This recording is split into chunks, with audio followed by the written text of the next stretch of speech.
बिस्मिल्लाहिर्रहमानिर्रहीम। अस्सलाम वालेकुम डियर स्टूडेंट्स, उम्मीद है खैरियत से होंगे आप लोग।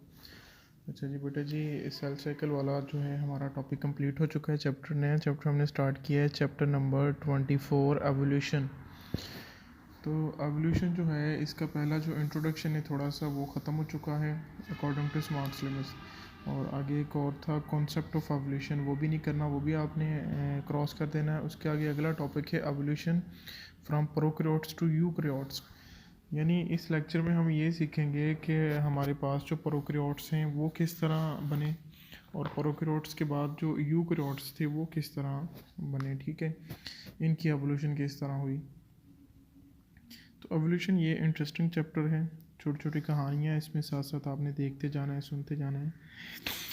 अच्छा, सबसे पहले यहाँ कह रहा है कि there are different speculations out of the origin of life on earth. कह रहा है कि यहाँ ज़िंदगी की जो इर्तिका है उसके बारे में बहुत सारी पेशगोइयाँ हैं। तो चंद एक यहाँ उसने आपके सामने रखी हैं। कह रहा है कि एवोल्यूशन ऑफ प्रोकैरियोट्स की एवोल्यूशन किस तरह हुई थी। फर्स्ट सेल, जो सबसे पहला सेल बना था, सिंपल प्रोकैरियोटिक सेल बना था। और ये ऑब्जेक्टिव के लिए याद रखना है कि ये 3.5 बिलियन ईयर्स अगो, यानी इतनी इसकी एज है, याद रखना है। ऑब्जेक्टिव के लिए आ जाता है ये अक्सर। तो उसके बाद यहाँ तस्करा उसने किया है हाइड्रोथर्मल वेंट का। हाइड्रोथर्मल वेंट क्या चीज़ है। Deep ocean have under water hot spring called hydrothermal vent. In these vent archaebacteria originated या फॉर्म। आर्क्योबैक्टीरिया सबसे पहला बैक्टीरिया था। अब यहाँ की कहानी मैं आपको सुना देता हूँ। नहीं जी, आज से करोड़ों साल पहले एवोल्यूशन, थ्योरी ऑफ एवोल्यूशन को मानने वालों को एवोल्यूशनिस्ट कहा जाता है।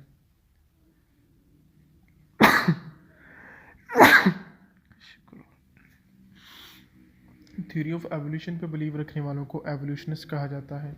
और थ्योरी ऑफ क्रिएशनिस्ट जो है उसके बिलीवर्स को क्रिएशनिस्ट कहा जाता है। अगर बीइंग अ मुस्लिम हम देखें तो हम थ्योरी ऑफ एवोल्यूशन को नहीं मानते, हम थ्योरी ऑफ क्रिएशंस को मानने वाले हैं, स्पेशल क्रिएशंस को, कि नेचर ने हर ऑर्गेनिज्म को एक अच्छे और बहुत ही ज़बरदस्त किस्म के तरीके से पैदा किया। और आज हम जिस फॉर्म में जिस तरह मौजूद हैं इसी तरह नेचर ने हमें पैदा किया था।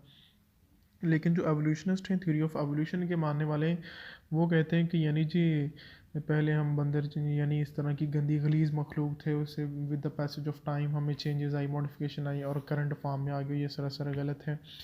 तो इस चैप्टर के स्टार्ट में ही कुरानी आयत लिखी हुई है। अगर कुरान पाक खोल के आप जगह जगह पे देखें तो अल्लाह ताला कहता है कि हमने इंसान को बेहतरीन और अहसन तरीके से पैदा किया है।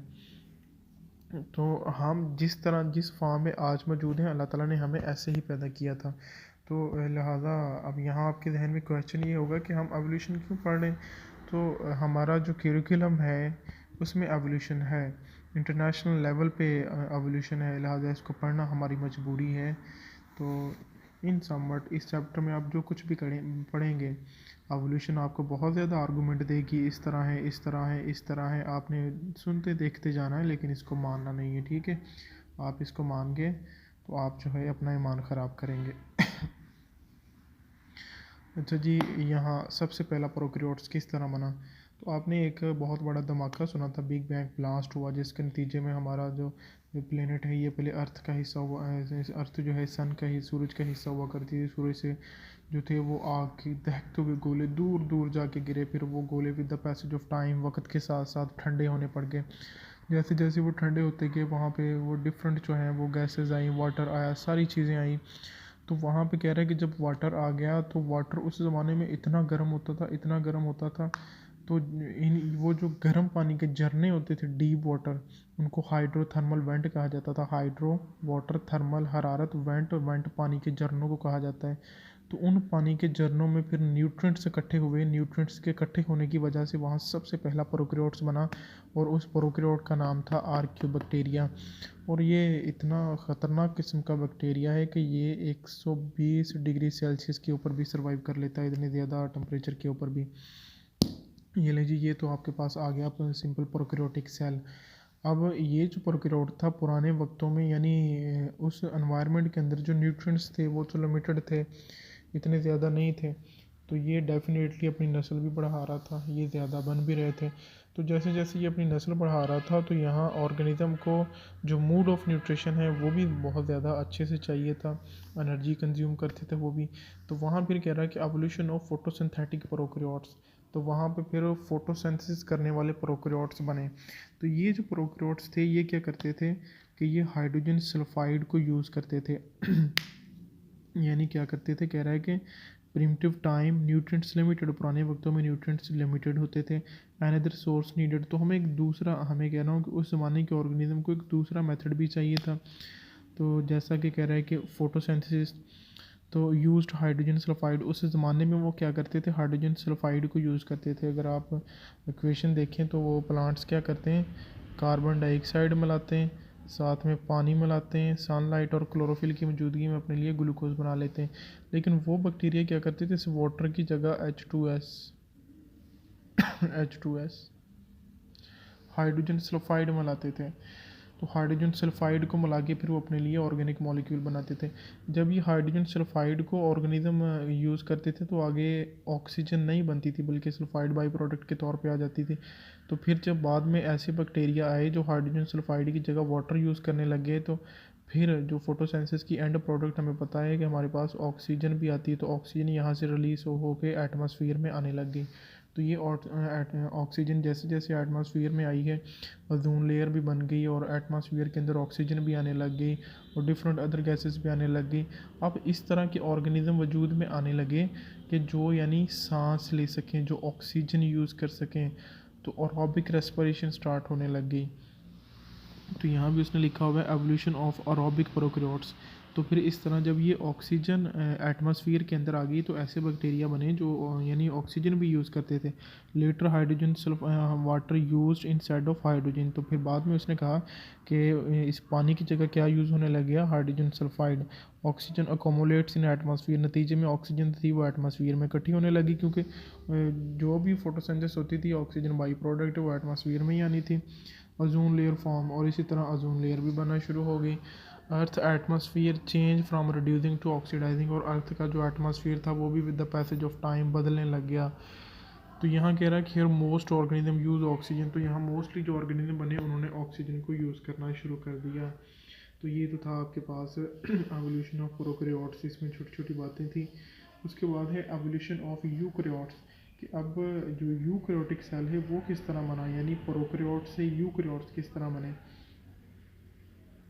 तो इसका अगर हम देखें, eukaryotes first appeared 1.5 billion year ago, तो 1.5 बिलियन ईयर अगो पहले इनकी जो है इर्तिका हुई थी। तो इसके बारे में दो हाइपोथेसिस हैं हमारे पास, एक एंडोसिम्बियोट हाइपोथेसिस है और दूसरा है मेम्ब्रेन इनवेजिनेशन हाइपोथेसिस है। अगर हम बात करें एंडोसिम्बियोट हाइपोथेसिस की, तो ये दोनों ही बड़े इंटरेस्टिंग हाइपोथेसिस हैं। एंडोसिम्बियोट, एंडो का मतलब है इनसाइड, सिम्बियोट यानी एक एसोसिएशन है, हाइपोथेसिस। अब यानी हुआ क्या कि पुराने वक्तों की बात है ये, यानी ऐसे प्रोकैरियोट्स जो थे सबसे पहले आर्कियोबैक्टीरिया बने थे, वो उनके बारे में कह रहा है कि यानी वो ऑक्सीजन नहीं यूज़ करते थे। जब वो ऑक्सीजन नहीं यूज़ करते थे इस तरह वो एनारोबिक बैक्टीरिया थे। तो फिर उसने क्या किया, उसने देखा कि उसे एक बड़ा ही ज़बरदस्त किस्म का बैक्टीरिया नज़र आया, ये साइज़ में बड़ा था और ये बैक्टीरिया था, ये ऑक्सीजन यूज़ करता था, ये एरोबिक बैक्टीरिया था, ये विदाउट ऑक्सीजन यानी एनारोबिक था, ऑक्सीजन नहीं यूज़ करता था। तो इस बैक्टीरिया ने देखा कि ये बैक्टीरिया एक नया जो था उसको बैक्टीरिया एक नज़र आया। इसने क्या किया कि इस बैक्टीरिया को खा लिया, इस बैक्टीरिया को खा लिया, ये बैक्टीरिया इसकी बॉडी में आ गया। ठीक है, जब ये बैक्टीरिया इसकी बॉडी में आ गया तो ये बजाय यहाँ डाइजेस्ट होने के, ये डाइजेस्ट नहीं हुआ बल्कि इसकी बॉडी में ही सर्वाइव करने लग गया। इसकी बॉडी में जब सर्वाइव करने लग गया तो ये भी सांस लेने के काबिल हो गया, ये भी ऑक्सीजन यूज़ करना शुरू कर दिया इसने। तो इस तरह दोनों एक दूसरे को फ़ायदा देने लग गए। तो यानी इस तरह यहाँ से कहता है कि यानी माइटोकॉन्ड्रिया का ओरिजिन भी शुरू हुआ, यानी बाद में कहते हैं कि with the passage of time evolution हुई, तो ये किस में कन्वर्ट हो गया, माइटोकॉन्ड्रिया के अंदर। माइटोकॉन्ड्रिया जो है, यहाँ आपने वहाँ भी पढ़ा है कि सेलुलर रेस्पिरेशन जहाँ पे होती है, तो यानी माइटोकॉन्ड्रिया क्या करता है, एटीपी एनर्जी प्रोवाइड करता है ना सेल को। तो ये भी इसी तरह कह रहा है कि यहाँ से माइटोकॉन्ड्रिया की इर्तिका हुई, यहाँ से क्लोरोप्लास्ट की इर्तिका हुई, बाद यहाँ से एनिमल जिनमें माइटोकॉन्ड्रिया था वो उसने कहा कि बाद में यहाँ से एनिमल्स भी बने, यहाँ से प्लांट्स भी बने, क्लोरोप्लास्ट जब बना। तो ये जो हमारे पास हाइपोथेसिस है, इस हाइपोथेसिस को हम नाम देते हैं एंडोसिम्बियोट हाइपोथेसिस। तो इसके बाद यानी काफ़ी लाखों करोड़ों सालों बाद जब फिर इनकी फर्दर जनरेशन हमारे पास आई, तो उस सेल के अंदर तो फिर जो डबल मेम्ब्रेन बॉन्ड यानी एंटिटी साख्तें भी थी, वो हमारे पास प्रॉपर एक यूकैरियोटिक सेल था। इसके बाद अगर हम बात करें दूसरे हाइपोथेसिस की जो हमारे पास है, मेम्ब्रेन इन्वेजिनेशन हाइपोथेसिस। तो मेम्ब्रेन इन्वेजिनेशन का मतलब होता है कि मेम्ब्रेन का अंदर को धंस जाना, यानी सिंपल प्रोकैरियोटिक सेल है, यहाँ से इन्वेजिनेशन मेम्ब्रेन अंदर की तरफ होना शुरू होगी। जैसे ही मेम्ब्रेन अंदर की तरफ होना शुरू होगी, उनके साथ थोड़ा सा जेनेटिक मटेरियल जीन्स भी इकट्ठा हुआ और साथ में कहीं क्लोरोप्लास्ट बन गया, माइटोकॉन्ड्रिया बन गया और सेल के अंदर डबल मेम्ब्रेन बॉन्ड एंटिटीज़ बन गई। तो हमें पता है कि जिस सेल के अंदर डबल मेम्ब्रेन बॉन्ड ऑर्गेनेलिज हों, हम उसको यूकैरियोटिक सेल कहते हैं, वो फिर प्रोकैरियोटिक सेल नहीं होता। तो ये भी एक हाइपोथेसिस है, प्रोकैरियोटिक सेल से यूकैरियोटिक सेल बनने का हाइपोथेसिस। और ये भी एक अलग से हाइपोथेसिस है, प्रोकैरियोटिक सेल से यूकैरियोटिक सेल बनने का हाइपोथेसिस। तो इसको आपने अच्छे से रीड कर लेना है, इसको तैयार कर लेना है। मोस्टली ये लॉन्ग या शॉर्ट के तौर पे पूछ लेता है कि हाउ यूकैरियोट्स आर इवॉल्व, कि यूकैरियोट्स किस तरह इवॉल्व हुए, प्रोकैरियोट्स किस तरह इवॉल्व हुए, इनकी एवोल्यूशन किस तरह हुई। तो इसको अच्छे से तैयार कर लीजिएगा। थैंक यू, अल्लाह हाफिज़।